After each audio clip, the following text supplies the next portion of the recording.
Perkenalkan, nama saya Nurul Fauziah dari kelas SI 24A. Nah, di sini saya akan menjelaskan tentang analisis manajemen pengadaan, distribusi, dan transportasi. Baik, yang pertama adalah fungsi dan peran strategis pengadaan dalam mendukung keunggulan kompetitif suatu perusahaan. Nah, jadi contoh fungsi pengadaan itu yang pertama, pengadaan ini fungsinya adalah memilih supplier. Nah, di mana pengadaan ini mencari supplier yang cocok untuk produk tersebut. Yang kedua, mengecek kualitas bahan, di mana pengadaan ini fungsinya adalah mengecek kualitas bahan yang diberikan dari supplier. Dan yang ketiga adalah negosiasi harga. Nah, ketika sudah menemukan supplier yang cocok dan juga sudah mengecek kualitas produk, maka dilakukanlah negosiasi harga dari supplier, dari pengadaan ke supplier.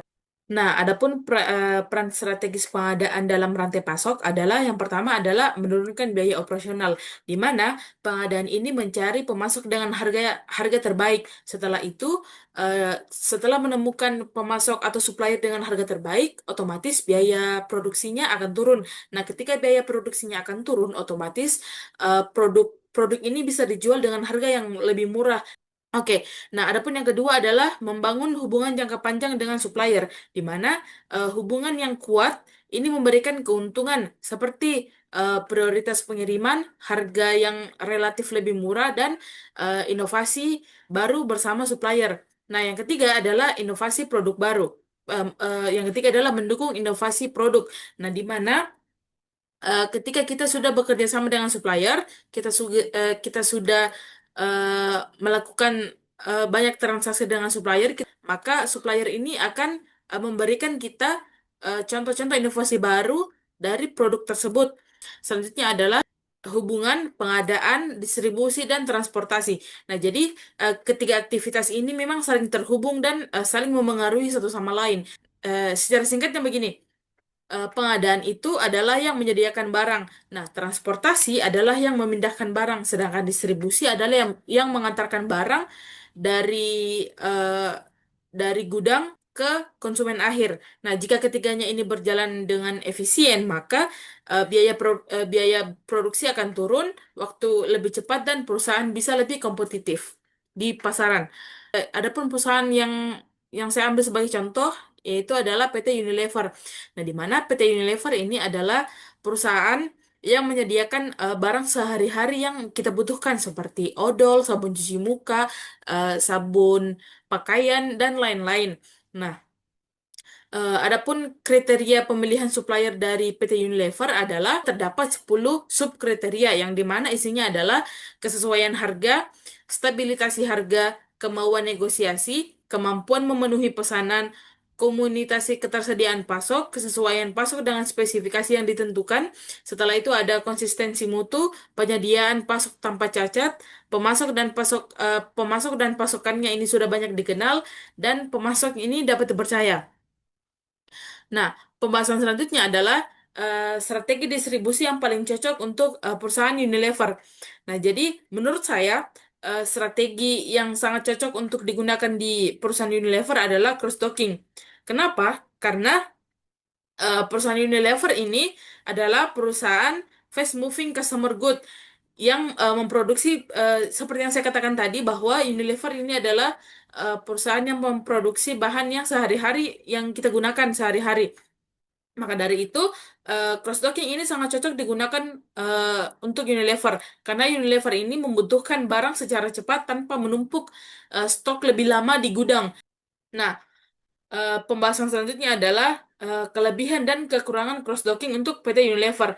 Nah, jadi kelebihan cross-docking itu yang pertama adalah mengurangi biaya penyimpanan. Unilever ini punya banyak sekali barang, yang dimana dengan menggunakan cross-docking ini, maka kita tidak perlu menyimpan barang terlalu lama di gudang. Nah, terus yang kedua adalah perputarannya lebih cepat, di mana produk Unilever ini adalah barang yang cepat laku. Nah, dengan adanya cross-docking ini, itu bisa mempercepat aliran barang dari supplier hingga ke hingga ke pengguna akhir. Nah, terus yang ketiga adalah mengurangi risiko kerusakan atau expire. Kalau kita menggunakan strategi cross docking, eh, barang-barang ini tidak lama disimpan di gudang, maka kalau lama disimpan di gudang, otomatis mereka akan kemungkinan bisa rusak atau expire.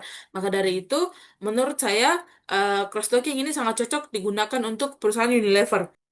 Jadi, selanjutnya adalah kekurangan cross-docking untuk PT Unilever. Nah, jadi eh, yang pertama adalah membutuhkan koordinasi ketat antara pabrik, gudang dengan retailer. Nah, jadi setiap ada kesalahan kecil itu bisa menyebabkan keterlambatan pengiriman barang. Nah, selanjutnya adalah yang kedua, transportasi harus sangat handal, di mana mengapa transportasi dibutuhkan sangat amat handal? Karena barang ini tidak disimpan di gudang. Maka, jika ada keterlambatan satu truk, eh, semua distribusi ini bisa terhambat. Terus yang ketiga adalah membutuhkan sistem IT yang kuat. Jika terjadi kesalahan atau error di sistemnya, maka proses cross-docking ini bisa berhenti. Oke, yang terakhir adalah mode bisnis. Perusahaan Unilever ini mengandalkan berbagai mode transportasi seperti dari darat, dari laut, untuk mengirimkan untuk mengirimkan produk-produknya. Nah, terus model transportasi yang digunakan ini sesuai dengan lokasi dan urgensi yang dibutuhkan oleh barang tersebut. Misalnya, ketika perusahaan ini ingin mengirimkan barang ke pelosok atau kepulauan di Indonesia, maka dibutuhkan kapal. Nah, kenapa? Karena tidak agak susah diakses kalau pakai truk seperti itu. Nah, beda beda hanya dengan pengiriman barang ke kota. Nah, kalau pengiriman barangnya ini ke kota, maka perusahaan itu menggunakan truk yang sangat besar dan muatannya yang sangat besar karena pengirimannya itu antar kota. Adapun tantangan tantangan PT Unilever sebagai salah satu pemain utama di sektor tersebut adalah tantangannya itu seperti keterbatasan infrastruktur, keterbatasan transportasi serta kebijakan regulasinya yang berubah-ubah. Nah, hal ini yang akhirnya menjadi faktor yang memengaruhi efisiensi operasional perusahaan Unilever. Selanjutnya adalah keunggulannya. Nah, jadi Unilever ini bekerja sama dengan penyedia layanan logistik atau 3 3PL. Nah, kolaborasi ini memungkinkan Unilever memanfaatkan keahlian mitra logistik tersebut dalam mengelola rute distribusi. Nah, dengan hal ini, Unilever itu dapat menjangkau konsumen yang ada di kota maupun yang ada di desa atau kepulauan sekalipun. Baik, itu saja yang bisa saya sampaikan. Lebih dan kurangnya mohon dimaafkan. Saya akhiri. Assalamualaikum warahmatullahi wabarakatuh.